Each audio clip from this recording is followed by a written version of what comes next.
তাহলে মুসা নবীর সাথে জান্নাতে থাকবে যে কসাই, কারণ হলো মায়ের দোয়া কবুল করছে কে। এইবার কসাই যখন মুসা নবীর কাছে আসছে, মুসা নবী ডেকে বলে, কসাই একজন মহিলা দোয়া করলো, ওটাকে বলে ও পথিক, ও আমার মেহমান, ওইটাই তো হলো আমার মা। প্রতিদিন দোয়া করে আল্লাহ যেন মুসা নবীর সাথে আমাকে একই জান্নাতে রাখে। আপনি বলেন তো, এত বড় পয়গাম্বার আমার মতো সামান্য কসাই আল্লাহকে দোয়া কবুল করবে? মুসা নবী ডেকে বলে, কসাই আল্লাহ তোমার মায়ের দোয়া কবুল করেছে, আসমানের মালিক আল্লাহ নিজে আমাকে বলেছে। জোরে বলেন সুবহানাল্লাহ। তাহলে আজকে যদি আমরা দোয়া করি, আল্লাহ আজকের মাহফিলের সভাপতি সহ আমাদের সবাইকে একই জান্নাতে কবুল করো, আল্লাহ যদি দয়া করে দোয়া কবুল করে, কথাকে বোঝা গেছে? তাহলে কি হবে? এই মানুষগুলো পরস্পরে গল্প করবে, ফি জান্নাতি ইয়াতাসাআলুন, জান্নাতীরা জান্নাতের উদ্যানে থাকবে আর পরস্পরে গল্প করবে। গল্প করতে করতে, সুখ আর আনন্দের গল্প করতে করতে তাদের দৃষ্টি চলে যাবে নিচের দিকে, আর নিচের দিকে তারা তাকায়া দেখবে জাহান্নামের আগুনে মানুষ জ্বলতেছে, লাফাইতেছে বাজান। তখন ওই জাহান্নামীদেরকে দেখার পরে জান্নাতীরা বলবে, আনিল মুজরিমিন মা সালাকাকুম ফি সাকর, হে অপরাধীরা, কোন অপরাধে সাকর নামক জাহান্নামের আগুনে জ্বলো? দুনিয়ার জীবনে কি কি অপরাধ করছো, কেন তোমরা এই জাহান্নামের আগুনে জ্বলো? জান্নাতীরা জাহান্নামীদের দিকে তাকাবে, তাকায় দেখবে জাহান্নামীদের চেনা চেনা লাগে। কি লাগে? যারা জাহান্নামে যাবে তাদেরকেও কি যাবে? চেনা যাবে।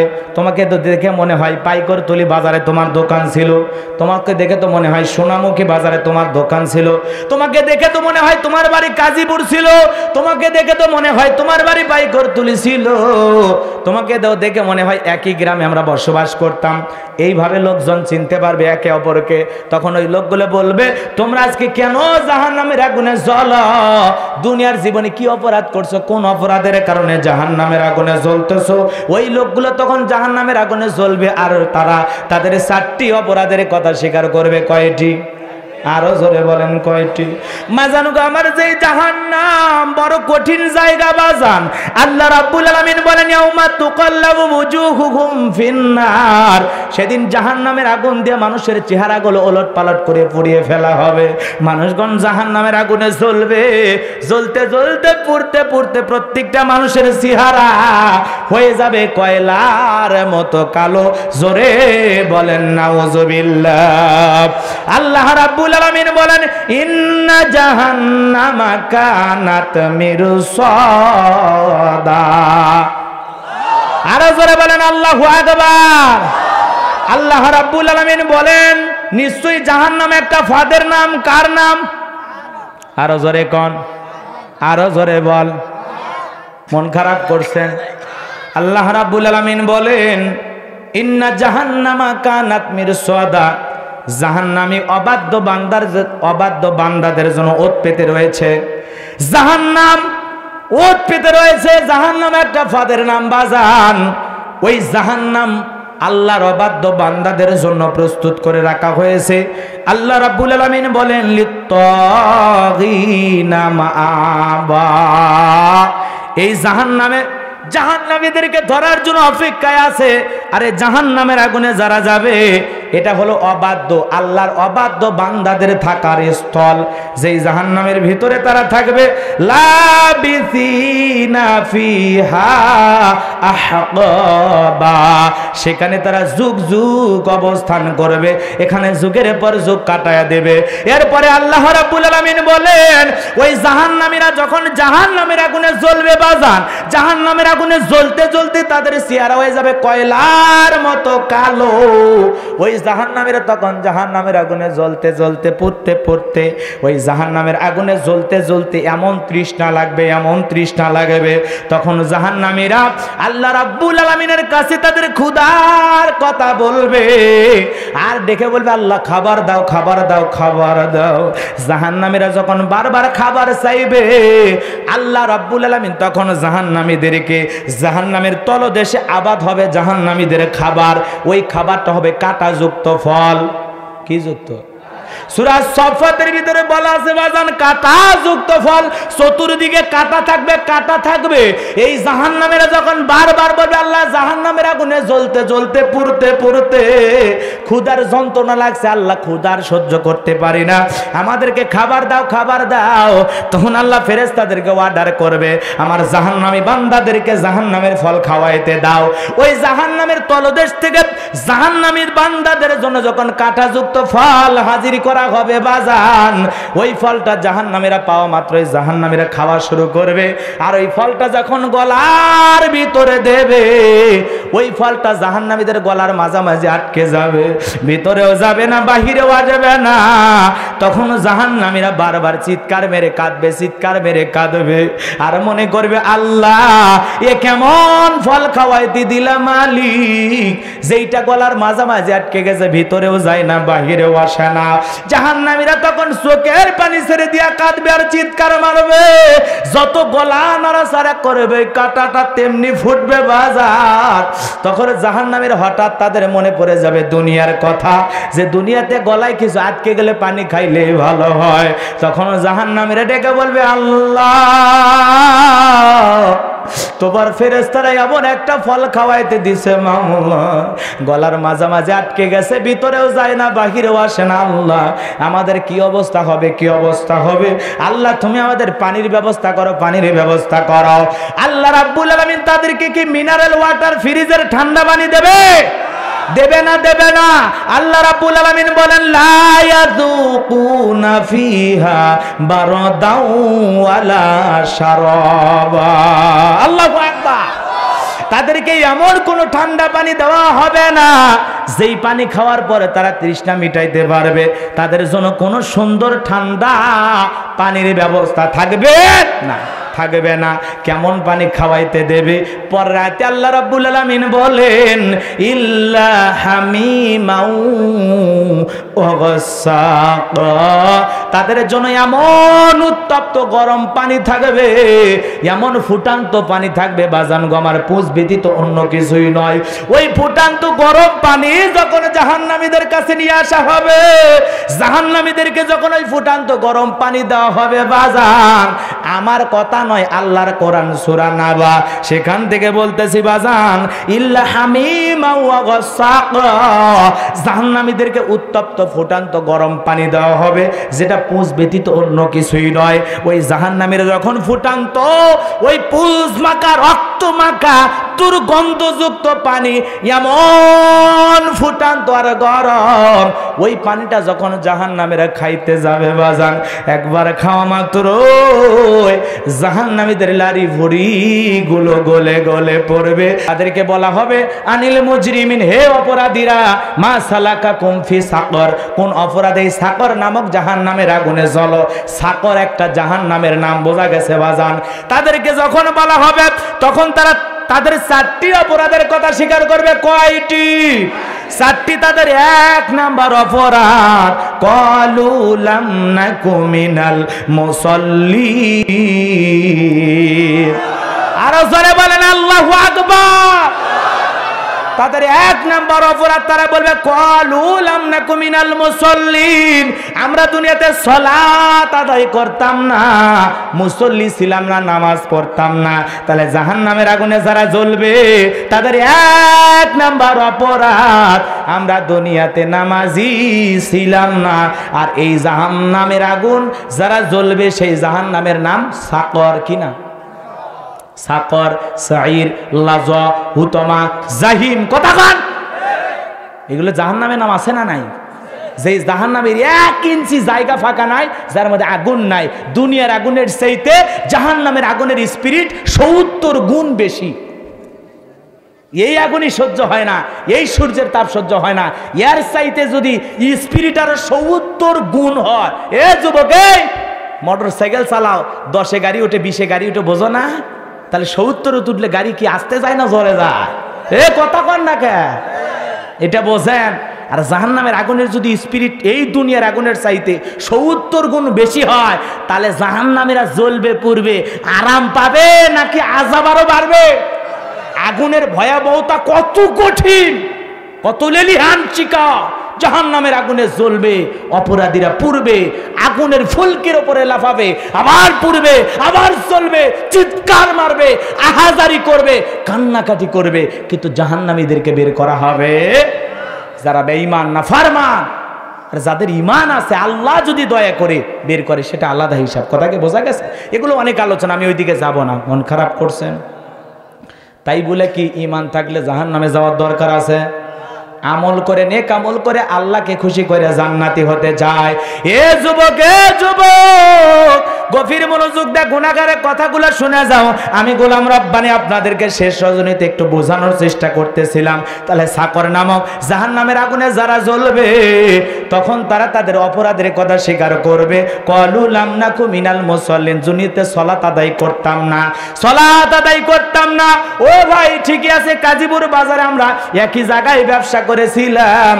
আজান দিলে আপনি মসজিদে গেছেন, আর আমি দুনিয়ার দোকানদারি না ব্যস্ত ছিলাম। মনে করছিলাম এই জোহরের নামাজের 15 মিনিট চলে গেলে 3টা 4টা কাস্টমার বিদায় করা যাবে, আর যেহেতু ওই দোকান বন্ধ করে নামাজে যাবে, এই সুযোগে আমি বেশি লাভ করব।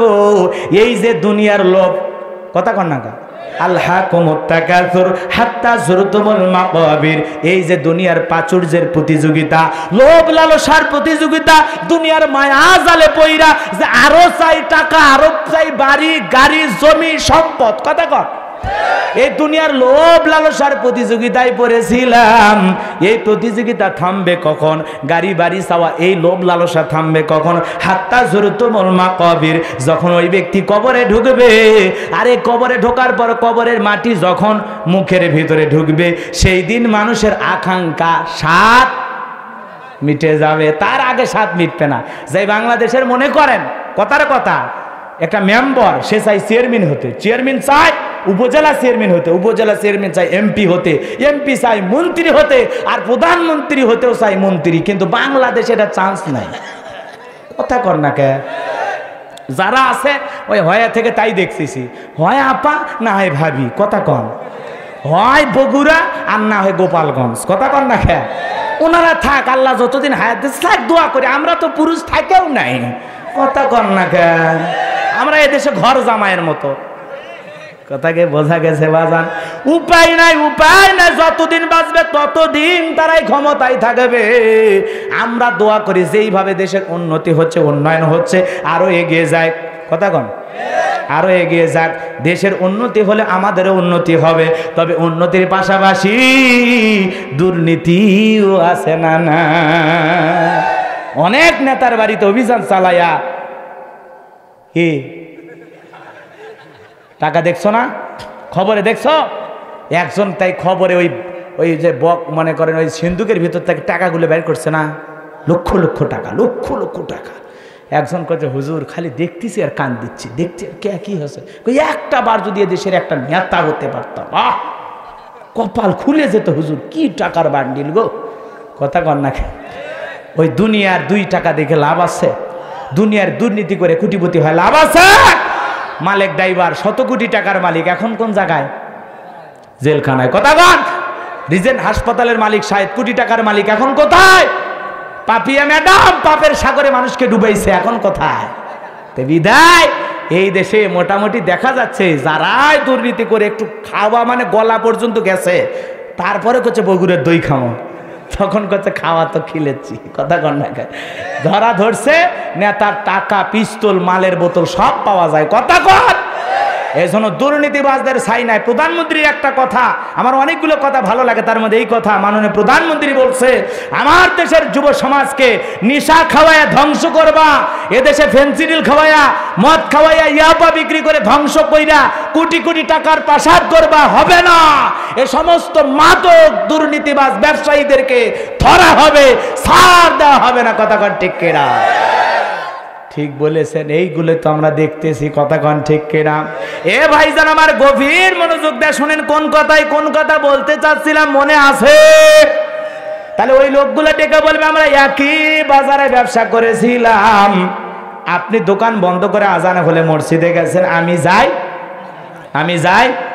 এমনও কপাল পরা আছে এই এলাকার মধ্যে, এই পাইকারতুলি মসজিদের পাশেই তার বাড়ি, আজান হয় উত্তর পাড়ার চাচা মিয়া লাইট ধইরা হাঁটতে হাঁটতে ফজরের সালাতে হাজির হয়, আর মসজিদের পাশেই বাড়ি, ব্যাককেল টের পায় না। আছে না? না, মসজিদের সাথেই বাড়ি, আজান সবচাইতে বেশি সাউন্ড ওর বাড়িতে বাজে, তারপরে কপাল পরা মসজিদে আসে। তা এই লোকগুলো কই যাবে? কথা কন জাহান্নামের আগুনে জ্বলবে বাজান। তখন তারা বলবে আমরা দুনিয়ার কাজে ব্যস্ত ছিলাম, দুনিয়ার ব্যবসা বাণিজ্য নিয়ে ব্যস্ত ছিলাম, দুনিয়ার লোভ লালস আমাদেরকে এত পাগল করছে, আল্লাহকে সিজদা দেওয়ার মতো সময় আমাদের ছিল? কথা বলেন ছিল না? এই জন্য আমরা জাহান্নামের আগুনে জ্বলছি বাজান। আমার তাদের 2 নাম্বার অপরাধ। অনেক কথা আছে, কষ্ট হয় কি ভাই? সমস্যা? আমার কষ্ট হচ্ছে ভাই, শেষ করে দিই। কষ্ট হয় না আপনাদের? আলহামদুলিল্লাহ বাজান। তাহলে একটু গভীর মনোযোগ বাড়ান। যে কথা বলতে চাচ্ছিলাম, তাহলে নামাজ পড়ার দরকার আছে না নাই? তাহলে বেনামাজিরা সাকর নামক জাহান্নামে, আর নামাজিরা জান্নাতুল ফেরদাউসে। কোন জায়গায়? জান্নাতুল ফেরদাউসের ভিতরে সূরা আল মুমিনুনের ভিতরে আল্লাহ পাক 7টা গুণের কথা বলেছেন। ওই 7টা গুণ যে মুমিন অর্জন করতে পারবে, তার জন্য আল্লাহ পাক জান্নাতুল ফেরদাউসের ওয়ারিশ, উত্তরাধিকারী বানায়া দেবে। এজন্য জান্নাতুল ফেরদাউসের ওয়ারিশ হতে রাজি আছেন তো ইনশাআল্লাহ? আমার মুসলমান ভাইরা, যে কথা বলতে চাচ্ছিলাম, তাহলে নামাজ খালি পড়লেই হবে না, নামাজের মতো হওয়া লাগবে। নবীজি এমন লম্বা সময় রুকু সিজদা করতেন, নামাজে দাঁড়ায় থাকতেন। এমনও সাহাবী আছে 2 রাকাত নামাজ পড়ে সারা রাত কাটায় দিয়েছে। সুবহানাল্লাহ বলবেন না? আর আমাদের নামাজ খালি তাড়াহুড়ো, খালি ওঠে আর বসে, আছে না? খালি ধামাং। মানে একসাথে যদি 4 সিজদা দেওয়া গেল মানে আরো ভালো হইতো। কথা কয়? তাড়াহুড়ো নামাজে আছে না নাই? সেই তাড়াহুড়ো করে নামাজ পড়ে, নামাজে কোনো মনোযোগ থাকে না, খালি ছটপট করে এদিক ওদিক তাকায়, এরকম নামাজি আছে না নাই? গাজীপুরের মানুষ অবশ্য ভালো, নেককার নামাজি, একেবারে খাঁটি আল্লাহর ওলি, নির্ভেজাল মানুষ। আমি নিজে দেখেছি বহু জায়গায় নামাজের নিয়ত বান্ধে আছে না। আবার কেউ মসজিদের ফ্যান গনে, লেখা পড়ে সামনের কাতার পূরণ করুন, মোবাইল ফোন বন্ধ রাখুন। কয়েকদিন আগে বগুড়া জেলা কি, যাই হোক বলবো না, সরকারি অফিস, কি অফিস? সরকারি অফিস, সরকারি মসজিদ, সেই মসজিদের সামনে লেখা আছে জুতা চোর হইতে সাবধান।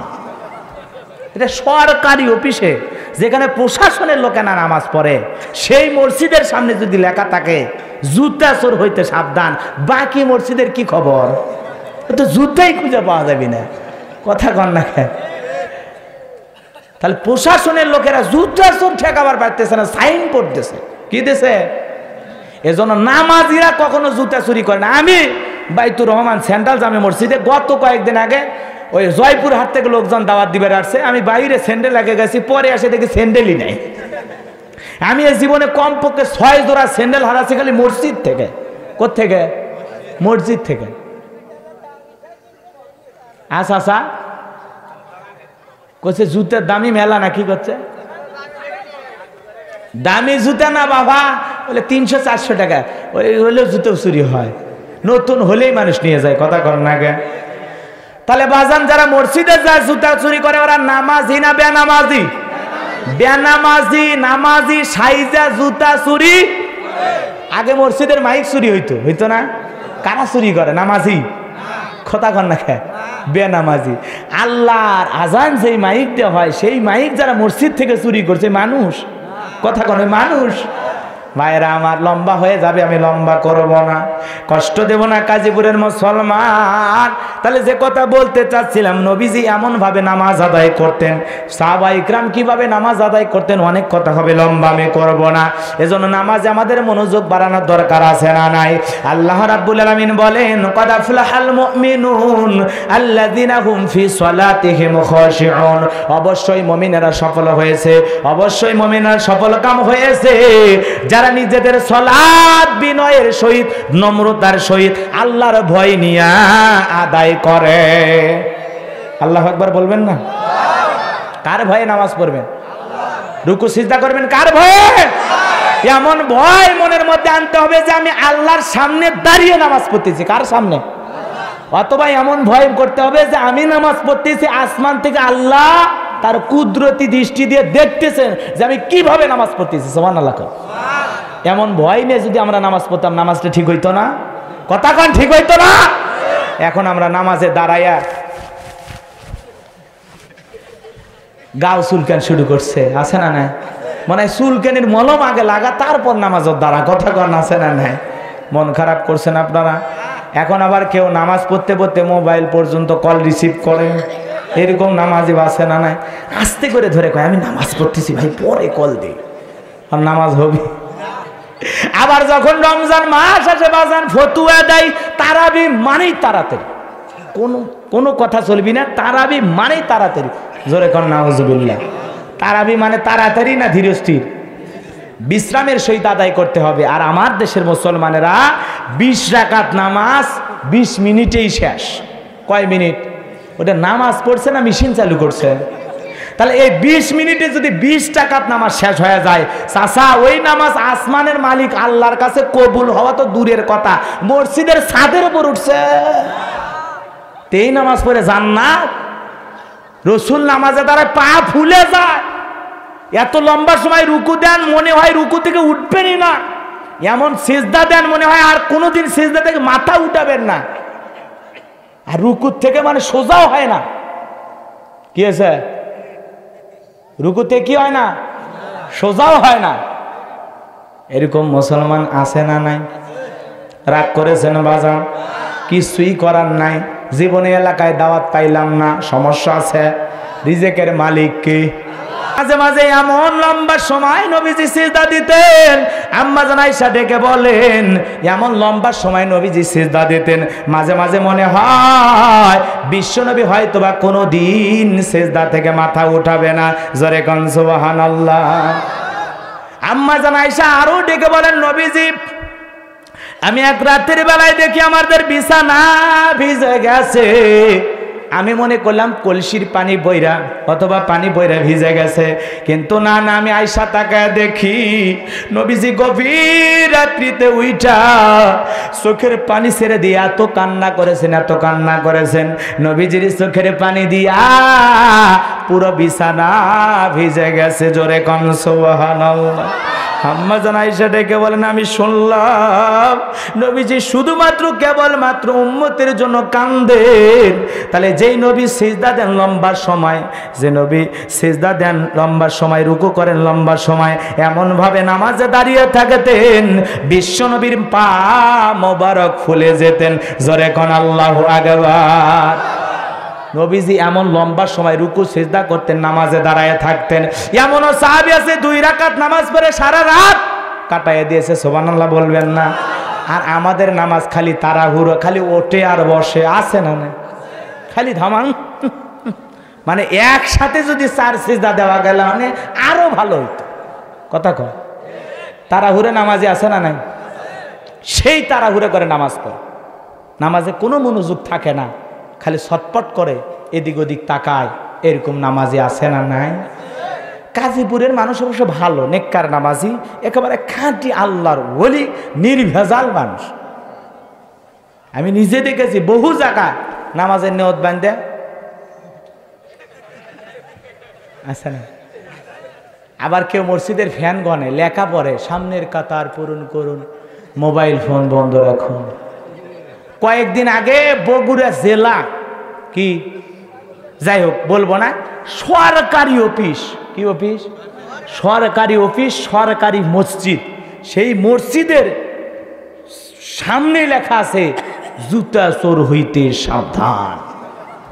এটা সরকারি অফিসে, যেখানে প্রশাসনের লোকেরা নামাজ পড়ে, সেই মসজিদের সামনে যদি লেখা থাকে জুতা চোর হইতে সাবধান, বাকি মসজিদের কি খবর? তো জুতাই খুঁজে পাওয়া যাবে না। কথা কন না?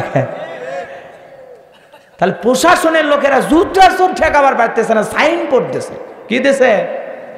এজন্য নামাজিরা কখনো জুতা চুরি করে না। আমি বাইতুর রহমান সেন্ট্রাল জামে মসজিদে গত কয়েকদিন আগে ওই জয়পুর হাট থেকে লোকজন দাওয়াত দিবে আসছে, আমি বাইরে স্যান্ডেল লাগে গেছি, পরে আসে দেখি স্যান্ডেলই নাই। আমি এই জীবনে কমপক্ষে 6 জোড়া স্যান্ডেল হারাছি খালি মসজিদ থেকে। কোত্থেকে? মসজিদ থেকে। আচ্ছা করছে জুতের দামি মেলা না, কি করছে? দামি জুতা না বাবা, বলে 300-400 টাকা, ওই হলেও জুতো চুরি হয়, নতুন হলেই মানুষ নিয়ে যায়। কথা কর না গে? তাহলে বাজান যারা মসজিদে যায় জুতা চুরি করে ওরা নামাজি না বেনামাজি? বেনামাজি। নামাজি সাইজা জুতা চুরি। আগে মসজিদের মাইক চুরি হইতো না? কারা চুরি করে? নামাজি। কথা কর না কে? বেনামাজি। আল্লাহর আজান যেই মাইক দেওয়া হয় সেই মাইক যারা মসজিদ থেকে চুরি করছে মানুষ। কথা কন মানুষ। ভাইরা আমার, লম্বা হয়ে যাবে, আমি লম্বা করব না, কষ্ট দেব না গাজীপুরের মুসলমান। তাহলে যে কথা বলতে চাচ্ছিলাম, নবীজি এমন ভাবে নামাজ আদায় করতেন, সাহাবা ইকরাম কিভাবে নামাজ আদায় করতেন, অনেক কথা হবে, লম্বা আমি করব না। এজন্য নামাজে আমাদের মনোযোগ বাড়ানোর দরকার আছে না নাই? আল্লাহ রাব্বুল আলামিন বলেন, ক্বাদ আফলাহাল মুমিনুন আল্লাযিনা হুম ফি সালাতিহিম খাশিউন। অবশ্যই মুমিনেরা সফল হয়েছে, অবশ্যই মুমিনেরা সফল কাম হয়েছে যারা নিজেদের সালাত বিনয়ের সহিত, নম্রতার সহিত, আল্লাহর ভয় নিয়ে আদায় করে। আল্লাহু আকবার বলবেন না? কার ভয়ে নামাজ পড়বেন? রুকু সিজদা করবেন কার ভয়ে? এমন ভয় মনের মধ্যে আনতে হবে যে আমি আল্লাহর সামনে দাঁড়িয়ে নামাজ পড়তেছি। কার সামনে? অথবা এমন ভয় করতে হবে যে আমি নামাজ পড়তেছি, আসমান থেকে আল্লাহ তার কুদরতি দৃষ্টি দিয়ে দেখতেছেন যে আমি কিভাবে নামাজ পড়তেছি। সুবহানাল্লাহ।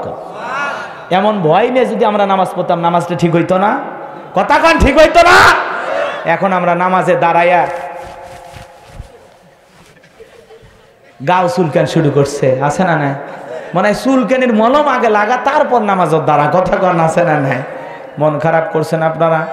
এখন আবার কেউ নামাজ পড়তে পড়তে মোবাইল পর্যন্ত কল রিসিভ করে, এরকম নামাজি আছে না নাই? আস্তে করে ধরে কয় আমি নামাজ পড়তেছি ভাই, পরে কল দিই, আর নামাজ হবে। আবার যখন রমজান মাস আসে বাজান, ফতুয়া দেয় তারাবি মানেই তাড়াতাড়ি, কোনো কথা চলবি না, তারাবি মানেই তাড়াতাড়ি। জোরে কর নাউজুবিল্লাহ। তারাবি মানে তাড়াতাড়ি না ধীরস্থির?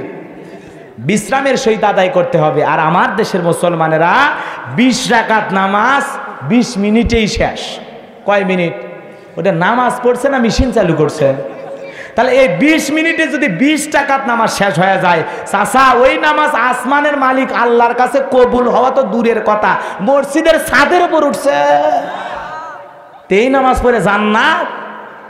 রসুল নামাজে দ্বারা পা ফুলে যায়, এত লম্বা সময় রুকু দেন মনে হয় রুকু থেকে উঠবেনই না, এমন সিজদা দেন মনে হয় আর কোনোদিন সিজদা থেকে মাথা উঠাবেন না, আর রুকু থেকে মানে সোজাও হয় না। কি হয়েছে? রুকুতে কি হয় না? সোজাও হয় না। এরকম মুসলমান আছে না নাই? রাগ করেছেন বাজান? কিছুই করার নাই। জীবনে এলাকায় দাওয়াত পাইলাম না, সমস্যা আছে। রিজেকের মালিক কে? কে কে? আল্লাহ। এই বিশ্বাস থাকতে হবে। হুজুর একটু পিতা মাতার কথা বললেন। বাজান গো আমার, একটা দিনের মধ্যে কয়েকটা বিষয় আলোচনা করে দেবো, একটু খালি অপেক্ষা করেন। এইবার ছেলেটা বইয়ের কথা শুনে মাকে ডেকে বলে, বুড়ি রে, বাবা মারা গেছে, শান্তি পাইছি, তুমি কেন মরো না? এই কথা শুনে মার মনে কষ্ট পাইছে কিনা? এজন্য যুবকদেরকে অনুরোধ করব, এ যুবক তোর 2টা পা গায়ে দে, আমি গোলাম রব্বানি তোর পা ধইরা বইলে যাই, খবরদার মারে ব্যথা দিবি না, গালি দিবি না, মার দিকে কখনো চোখ রাঙাবি না। কারণ এরা হলো দুনিয়া আখেরাতে তোর সম্মান মর্যাদা, দুনিয়া আখেরাতে তোমার ইজ্জত সম্মান বাড়ানোর জন্য এরা হলো দোয়ার ভান্ডার। আল্লাহু আকবার। দোয়া গোলাম রব্বানির কাছে চায় লাভ নাই। কথা কম। দোয়া পীর সাহেবের কাছে চায় লাভ নাই, আলেমের কাছে চায় লাভ নাই। দোয়া চাওয়া লাগবে মা বাবার কাছে। বোঝা গেছে? মাঝে মাঝে মা বাবার কাছে যায়, বলবেন মা আমার মাথায় একটু ফু দিয়ে দাও, মা পানি ফইরে দাও।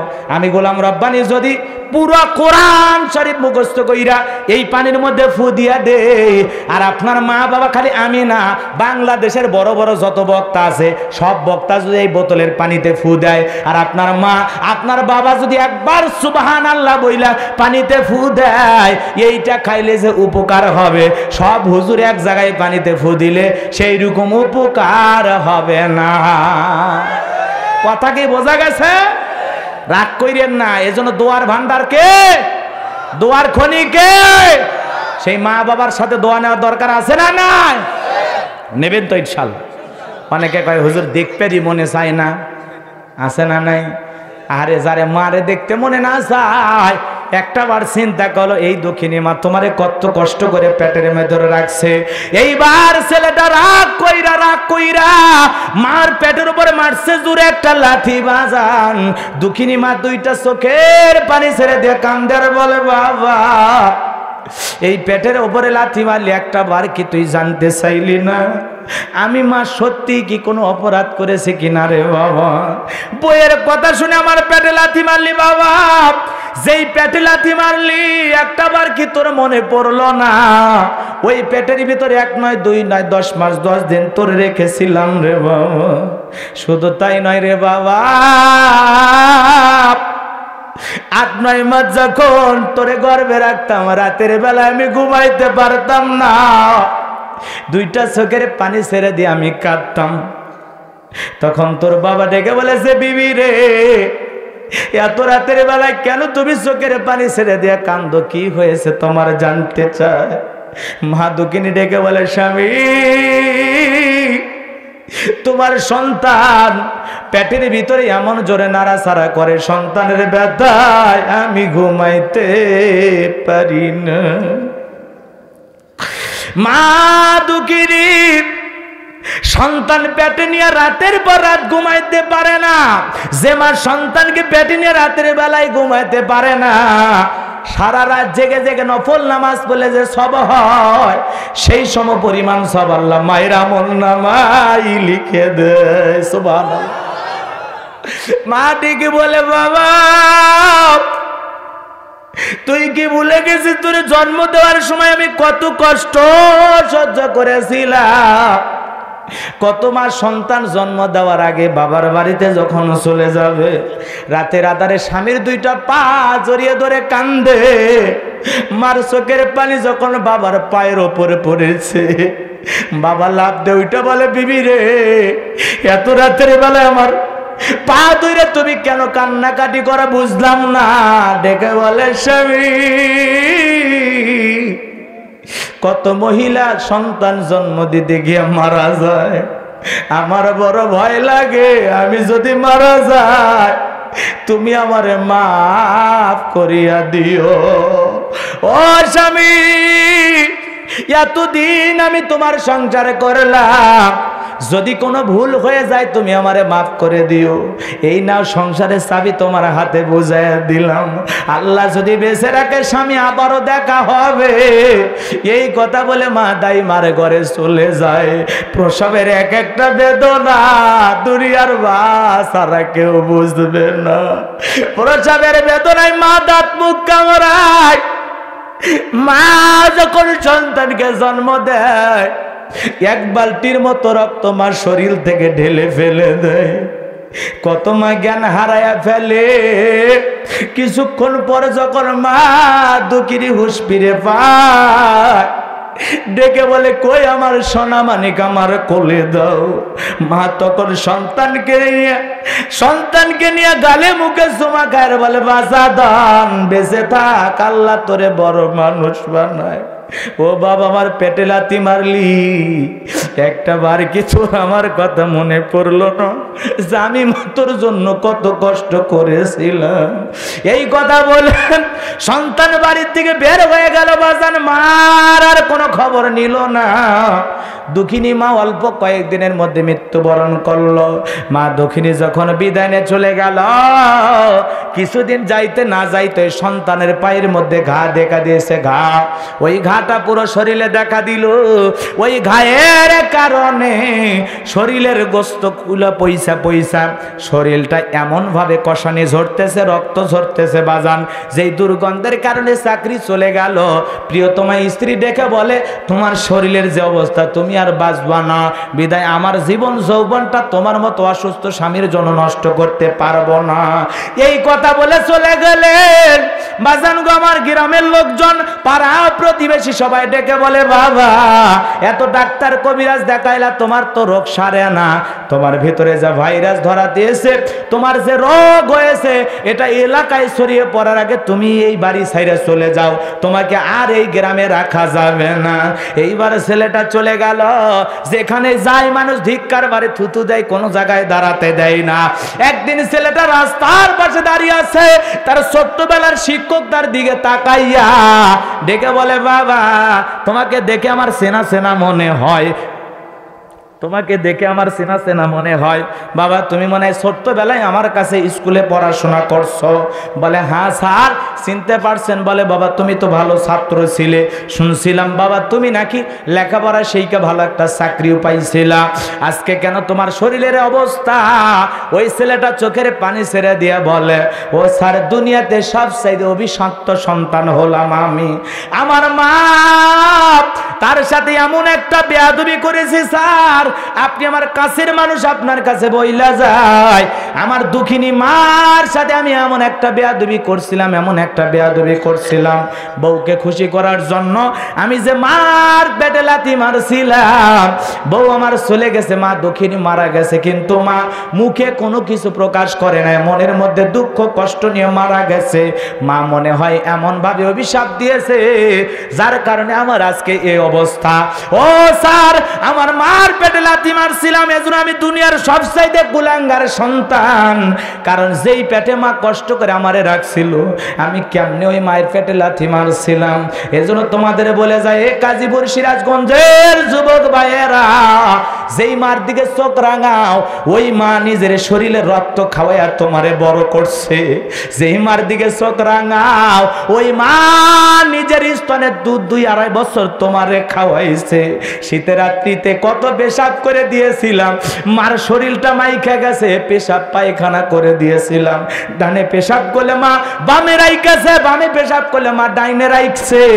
কোনোদিন সন্তানকে ছুঁড়ে ফেলে দেয় নাই, বরং চাদর করে গালে মুখে চুমা খাইছে আর বলে, সোনা বাসা ধন, বেঁচে থাক, আল্লাহ তোরে বড় মানুষ বানাক।